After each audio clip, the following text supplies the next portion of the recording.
assim, muita coisa que ele disse ali já fazia até uma certa ideia. Eu gostei da resposta do Cebolinha.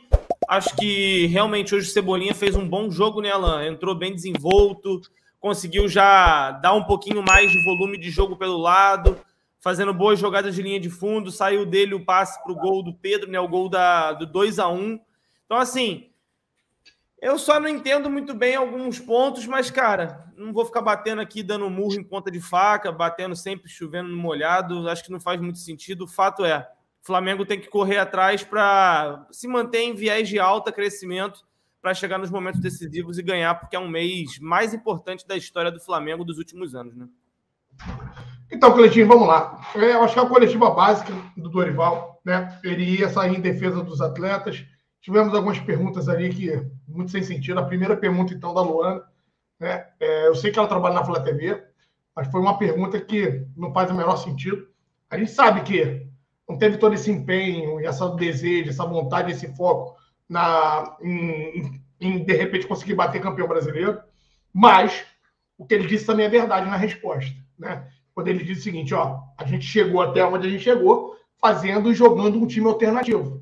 Então, o planejamento está feito, está traçado e a gente vai seguir rigorosamente o que foi previamente acordado. E aí entra na questão da falácia do senhor Marco Braz, que lá atrás prometeu, falou que vamos virar os canhão agora e o foco vai ser no Brasileirão. Então, se estava previamente acordado e ele faz parte do departamento de futebol, ele também deu aval para que tudo aquilo que foi construído lá atrás tivesse sido colocado em prática. Agora, a questão do Cebolinha, eu vou muito em linha com o que ele falou, Cleitinho. Eu já tinha me manifestado aqui, eu acho que a gente, para poder, pelo menos eu, né, não estou aqui para cagar regra para ninguém, mas para que a gente possa passar e cobrar o Cebolinha, né, eu entendo que eu vou deixar para cobrar o Cebolinha só em 2022. Né? Porque antes de 2022, ou 2023, aliás, desculpa, porque antes, eu acho que ele chegou muito abaixo dos demais fisicamente, ele vem correndo quanto tempo, e hoje parecia estar mais leve.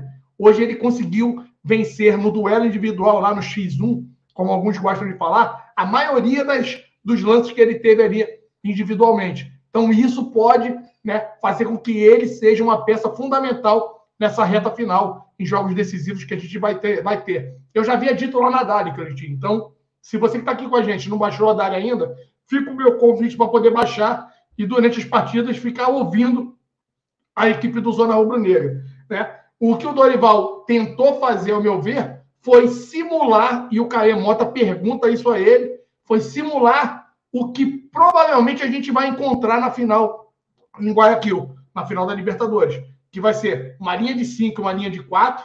Foi assim que o Barbieri tentou conter o ímpeto do Flamengo, tentou defender, e a gente conseguiu, né, abrir espaços, a gente conseguiu criar oportunidades e a gente conseguiu, né, fazer o placar. Sempre ponderando, é verdade, com um jogador a menos, facilitou muito, muito, né? E o único ponto que eu gostaria que alguém tivesse perguntado, Cleiton, era o seguinte: Dorival, depois do primeiro gol e a expulsão, ficou claro que os contra-ataques da equipe do Red Bull Bragantino eram todos em cima do Arthur. Você teve um cuidado especial para que conseguisse impedir, né, essas jogadas? Porque eu vinha gritando muito disso lá na Dali com você, Cleitinho. Cara, a jogada é toda no Arthur. Tem que estar atento, não pode deixar, né, e ficar desatento com ele, porque qualquer lance esse cara vai acabar complicando o jogo. Então, eu acho que seria uma boa pergunta, mas aí ninguém acabou fazendo o Dorival. É isso aí. E aí, Rafa, o que você achou da coletiva, irmão? Gostou? Teve alguma coisa que te chamou muita atenção? Tudo mais? Eu acho que esse ponto que o Alan tocou agora é fundamental, né? A pergunta do Caê é muito espelhando o que pode vir aí pela frente com o Atlético Paranaense, que demonstrou fazer um jogo bem parelho, assim, nesse sentido defensivo contra o Flamengo, né? Então, você tem algum ponto a destacar dessa coletiva do Dorival aí? O que você achou? Cara, de um modo geral, as entrevistas do Dorival são muito protocolares, né, cara? Eu confesso que eu tenho até uma certa dificuldade de, quando termina um jogo, poder comentar uma entrevista do Dorival, até porque, mesmo quando a pergunta é boa, ele dá uma resposta um pouco mais evasiva e tal, tanto que na boa pergunta do Caê Mota, ele começa respondendo falando do Bragantino. Porque o Bragantino teve um jogador expulso e tal, ele acabou falando muito da equipe adversária para só depois falar da equipe dele. Uma coisa que eu concordo, e ele falou isso, é que esse era um jogo para recolocar as coisas no lugar e acreditar.